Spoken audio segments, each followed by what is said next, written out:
Delon and Isaiah Paul from Madagascar St. David are both trying to come to terms with losing both their homes to fire on Monday night. The brothers did not have time to salvage any of their belongings.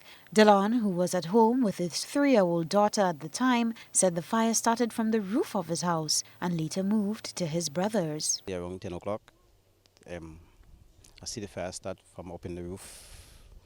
Then I start to see some flames coming out from the roof, and pieces of things like when plastic pitching off.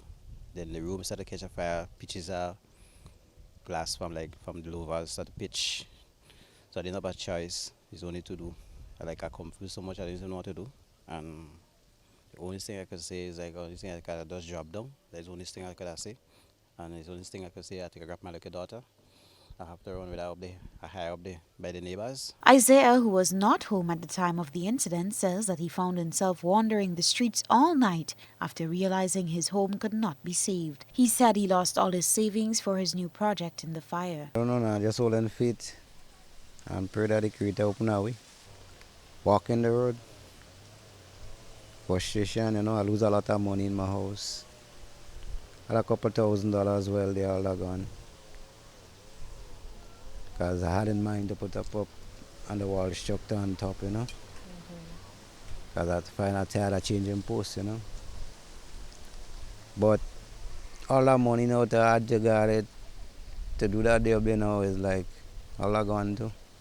Minister for Social Development and Housing Philip Telesford and Minister for Implementation Andy Williams visited the brothers in St. David and the 6 families in St. Mark affected by the fires on Monday night. Minister Telesford says they will be assisting the children that are affected with school items that were lost for the new school term. He also indicated that the affected families will get assistance to rebuild their homes. Well, government will, of course, wait on a report from the police to verify that this was not arson, because that is extremely important.